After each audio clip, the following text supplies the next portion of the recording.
All right, before we begin this Q&A, the first Q&A in like literally 2 years. How did that happen? I'm not sure. Before we get into the actual formal questions, I'm going to answer all of your questions right now that I know you're going to have immediately. First off, is this the only shirt I own? At this point, the answer might be yes, because it's all I wear in my videos, I feel like.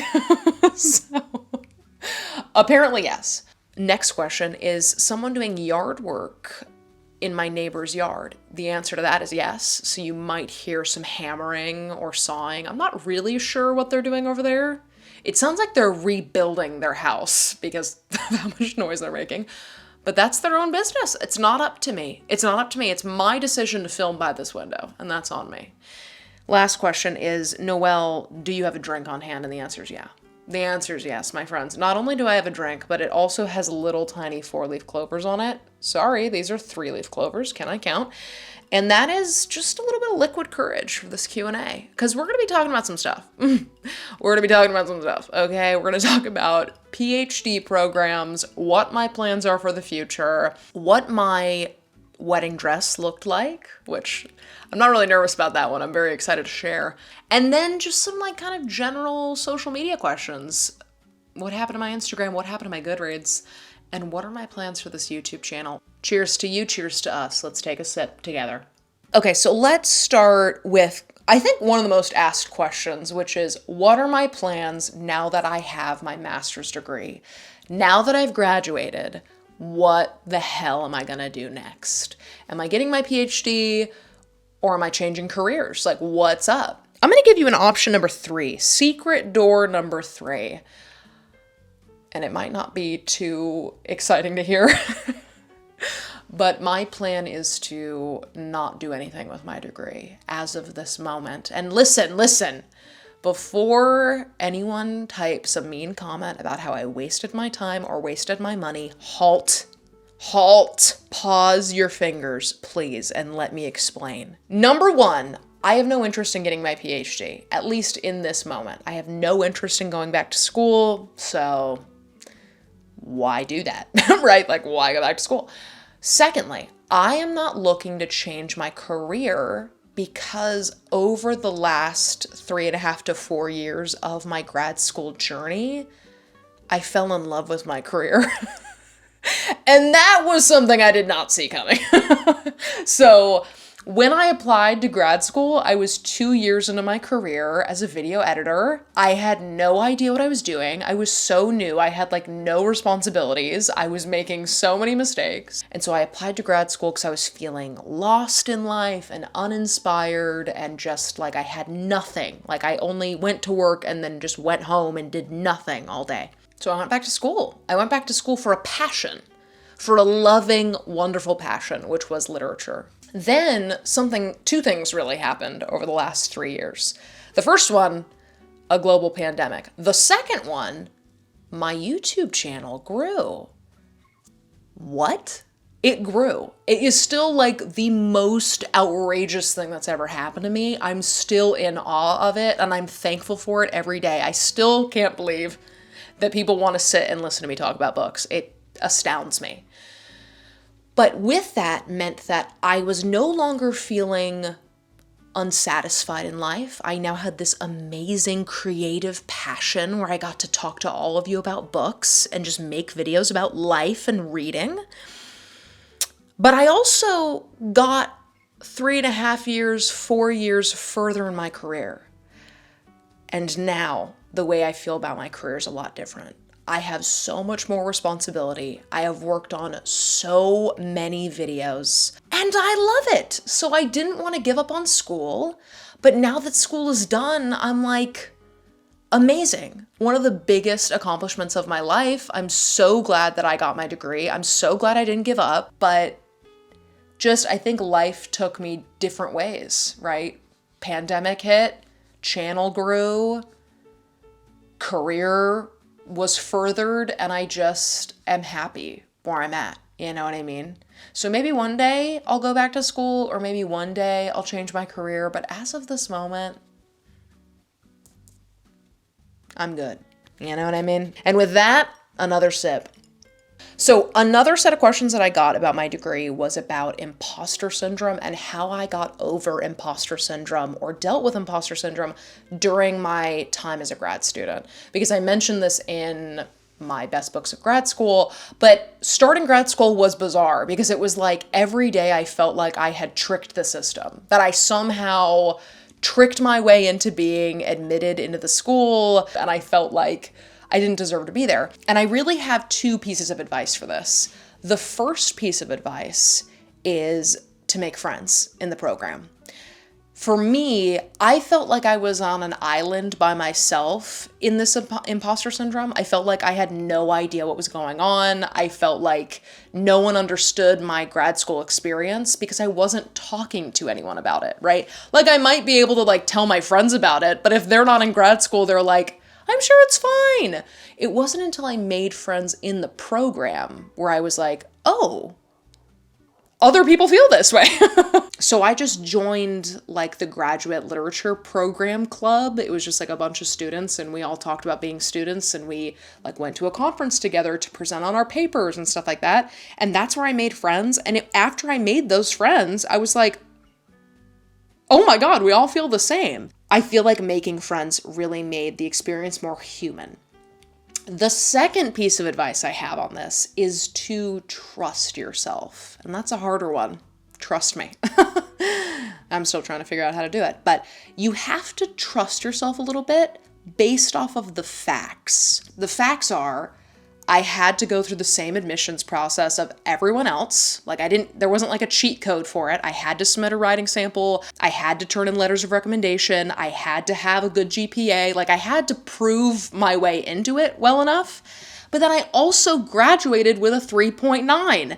And you only get a 3.9 if you write good papers and you participate well in your classes. So you have to measure that. Like you have to trust that like on paper, even if in your head you might not feel smart enough for something, if you are somewhere, you are meant to be there. You know what I mean? I think making friends and trusting yourself are the two things that I think really, really helped me feel less like an imposter by the end. But it never fully went away, okay? All right, next question was about the papers that I wrote in grad school. I had mentioned a couple of the paper topics that I'd written, like I wrote about necks in Middlemarch, I wrote about fruit in North and South. I also wrote a whole paper on hands, unsurprisingly, in one of James Joyce's novels, and I really used that close reading to catapult myself into an argument about the historical meaning of necks or sexuality or hands, pain and pleasure, pastoral landscapes in the more industrial North and South. Like I take those close readings and I try to make it research-based. And so I got some questions about like, how did I come up with these topics? How do I do close reading? Like, how do I approach each paper? Stuff like that. I could probably do a whole video on this, but until you ask for that, I won't bore you to tears. I'll just say this. It's kind of similar to the last answer, which is you have to trust yourself. But this is a different type of trust. In the last answer, you're trusting your credentials. In this answer, you have to trust your own brain. You are approaching a book with your own unique experiences around trauma, pain, loss, love, happiness, joy, friendship, what it means to be a family. Like you're approaching every book with your own brain that has experienced things completely differently than the people sitting right next to you in class. And trust that whatever you're about to pick up on in a book is valuable, even if it's not inherently obvious to anyone else, right? Just because what you find interesting is not what other people find interesting doesn't mean it's not interesting. It's just more interesting to you. And I think that a lot of my best work in grad school and even before grad school came out of trusting that and following my excitement for these little close reading moments. I hope that was helpful. Again, I could do a whole video on that, but we'll stop there because holy shit. It's already like a 30-minute video and we haven't even left the grad school questions yet. What are some current books or authors that you think will one day become part of the classics category? This is an excellent question. And did I prepare an answer? No.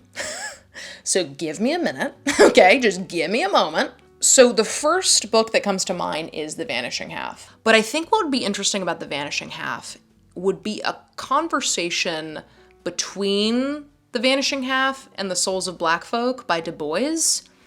Because in that book, he talks a lot about the veil and double consciousness, and that is a big part of The Vanishing Half, and about how these two twins go through the world in totally different ways. So one of them walks through the world as white passing, the other twin decides not to do that and continues through the world as a black woman. And so I think the veil, although it seems like one of the twins slips the veil, if you read The Vanishing Half, you see that that is totally not the case, and she is aware of the veil the entire time she's alive. Like any waking moment that you get with that twin is very, very cognizant of this veil that Du Bois talks about in his book, The Souls of Black Folk. So I think that that would be phenomenal to kind of read those books together. Another one that I think would be really interesting, I don't know what grade would read this, like if it was going to be a classic that was like dissected in school, but Everything I Never Told You is one of my favorite books because of that like family, generational, sibling dynamic that's happening in it. But there's also a death in the family. And so there's a bit of mystery, but also a bit of questioning the real life of a teenage girl and like what's going on in this teenager's mind. And I think I mean, I don't know if it's too heavy for high school. I personally don't think that it is. But I think that the teenage conversations on like mental health and feeling okay in life would be very valuable for teenagers to read. But also I just think that like a book like that dissects like how parents impact children and then how children impact each other as siblings, I think would be a really, really interesting conversation. So those are two that I have. What candy describes your favorite book? And it's interesting because like my favorite candy is Sour Patch Kids, and one of my favorite books is Book Lovers. And I kind of feel like that makes sense because Nora, the main character, is like so sour at first. Like you read her character, like literally in the first chapter, you're like, oh, you're not a sweet character. You got a little bit of spice to you. But then as you continue to peel back the layers, you realize she's very sweet. And I think that really goes with the marketing for Sour Patch Kids, which is first they're sour, then they're sweet. And I think that really encapsulates Nora. So there you go. Should we do some wedding questions, yes or no?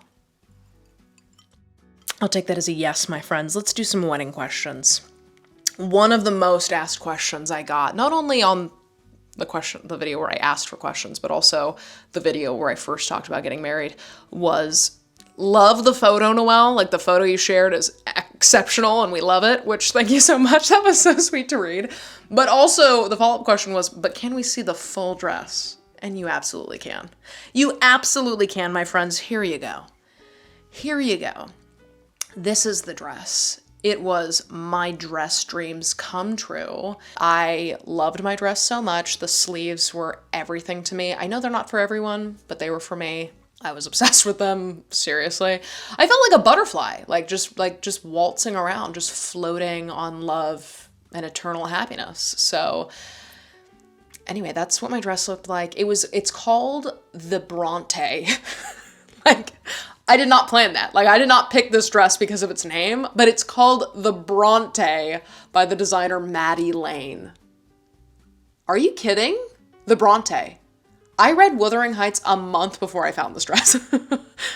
What are the odds? Okay, I also got some questions about the size of our wedding because I mentioned it was a very small wedding. It was 30 people, and people had some questions. The first one is, why did we have a small wedding? Do we regret having a small wedding? And how was our small wedding received by others?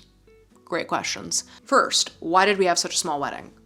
We just wanted one. I had heard a lot of commentary on weddings before we planned ours. And like a common theme that I'd always heard was like people felt like they didn't get to really experience their wedding because they had to talk to so many people or they had to take so many pictures. So that was a big thing to me. I was like, I don't want to feel that way. But the other thing is that we're both pretty shy. Like, I may come off a certain way in videos, but I am genuinely very, very shy. And I wanted our wedding to feel very safe and sacred. I wanted to be able to say the most romantic shit I've ever said in my life to a very small group of people that I trusted to hear those words. So that is a big reason for why we had such a small wedding. Number 2, do we regret having such a small wedding? Hell no.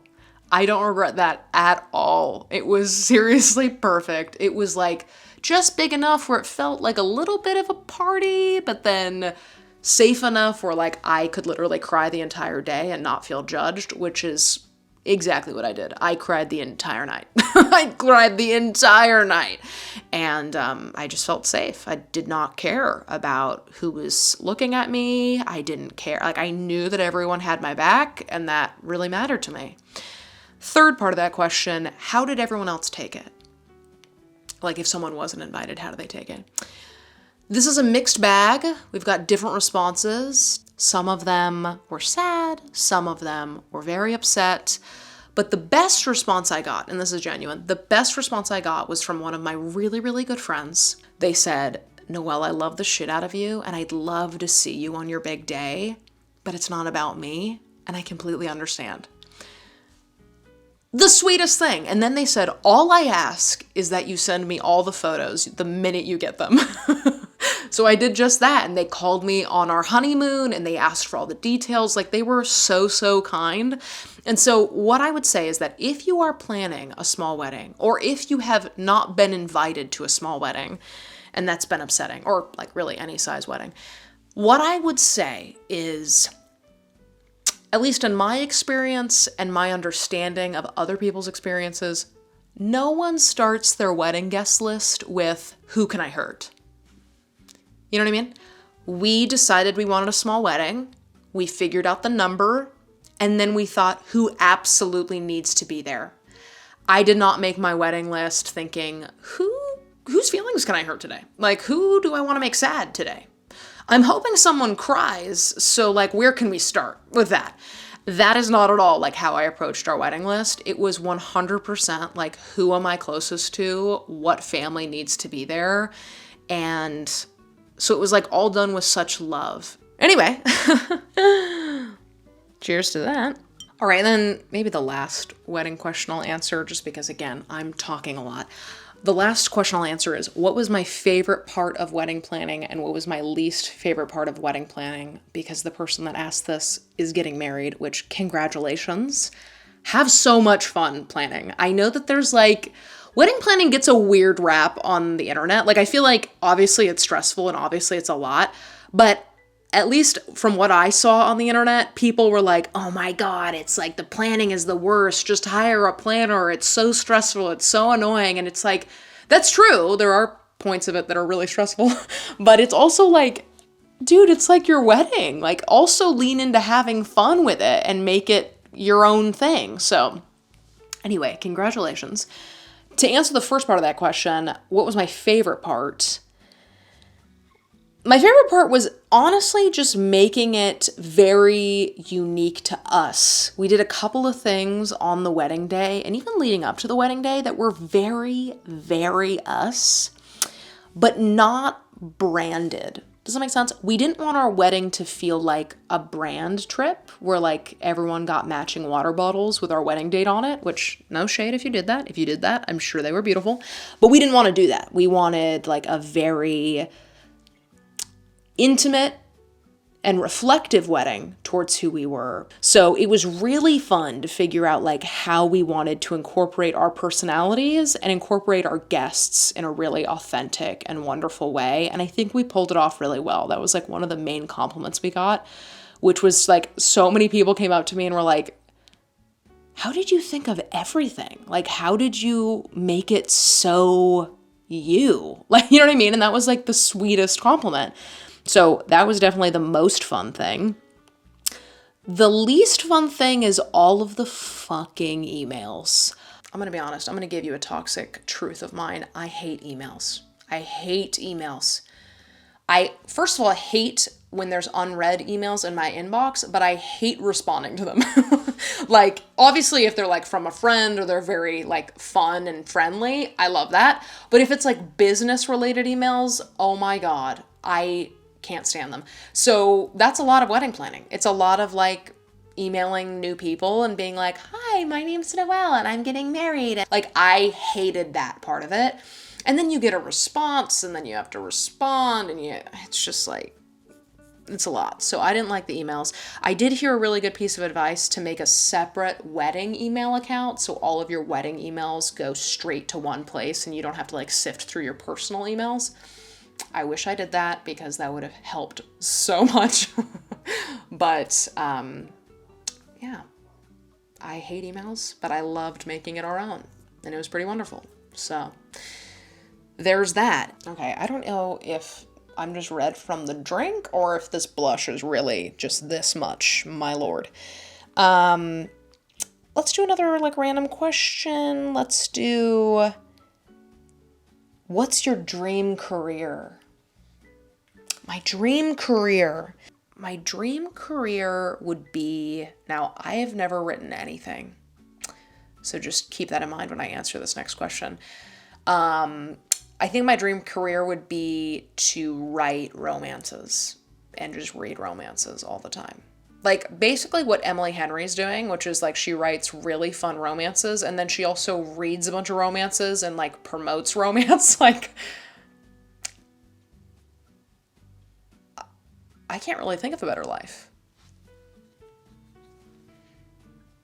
Yeah, I think that would be a pretty remarkable life. So that would be my dream career. That's interesting because I've never said that out loud. All right, let's do a little social media YouTube check-in. So I got a lot of questions about what happened to my Instagram and my Goodreads, and then what are kind of my plans for YouTube moving forward now that I've graduated. All excellent questions. Let's start with social media. So I deleted all of my social media in the middle of 2021. I think it was like July of 2021 is when I deleted Instagram. I think it was April 2021 when I deleted TikTok. November 2021 when I deleted Goodreads. But it was basically like all throughout 2021 is when I deleted social media. And this answer might feel vague, but it is the absolute truth. My mental health crumbled in 2021. Like right around the beginning of 2021, my mental health, it just kind of felt like I was gifted a new brain for 27, and it was a gift I didn't want. Okay, I did not want it. And so I was like, okay, let's start going to therapy. And I did that. And then I was like, okay, let's work out 5 days a week. And I did that.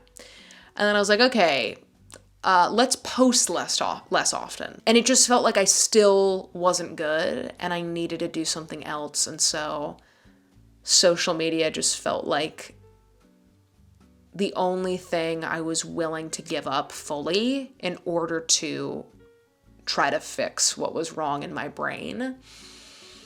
And I think, let me just say this, like, let me qualify. I think that social media is beautiful and I think it can be wonderful and it can be amazing for so many reasons. I mean, like, it's hilarious. It's a place to make friends. It's a place to find community. It's a place to start a small business, to be a content creator. Like, there's so many reasons to have social media, but I think when you don't like yourself, social media is also like the worst place you can be.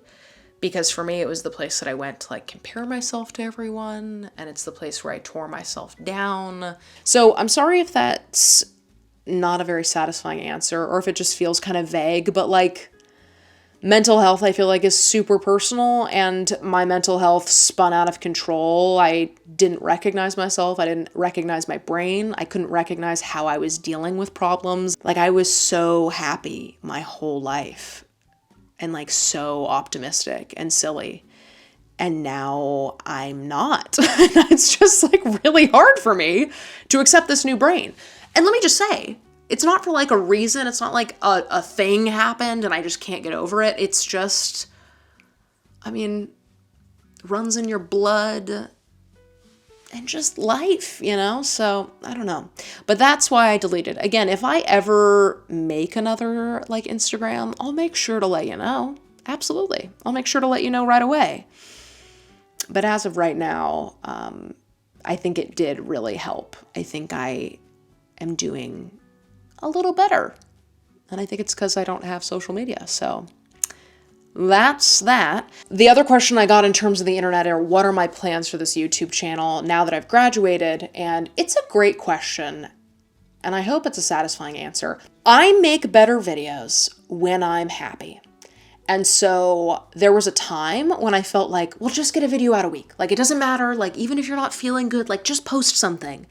And I look back at those videos and I'm like, you can tell, like, I'm not happy. Like, I'm clearly going through something. And so I really want to make sure that I'm only posting videos when I'm feeling good. When I'm feeling happy, when I'm having a good day, when I'm feeling creative, when I'm feeling inspired, like, because that's when I like my videos the most. So I love all of you, and it's so fun to, like, when I do post a video and I see all of you in my comments and we're all talking about books, it's like so exciting. But I know that my videos are better when I'm feeling good, and so I only want to post videos when I'm feeling good. So sometimes that'll be once a week, sometimes it'll be once a month, sometimes it'll be every other week, sometimes it'll be twice a week. Like, I think it just depends on, like, mental health and where it's at that week, but today's a good day, and that means something. So, okay, let's answer, like, one last fun one, just to leave us off on, like, a fun one, you know? Oh my God, this is a fun question. Do you have any funny / weird names you call your dogs? Yeah. Yes. I don't even know if we call them by their names at this point. So we have Maxine, who we just call Max, really. But her nicknames are the Bear. Miss Bear is a big one. We call her Miss Bear a lot. Yeah, I think Miss Bear is probably the most often. That's what she's called the most often. Parker, my lord, he's got a lot of names. Parker is Buggy Boy a lot to me. I don't know why I call him that, because it has, like, nothing to do with his name. Buggy Boy is a big one. And we also call him Captain Stink. I don't know, Buggy Boy and Captain Stink. It's just like, that's what it gets called. So that's going to be my final question of this video, my friends. I hope this was fun. Let me know what you want to see in the next video, and I hope to see you in the next one.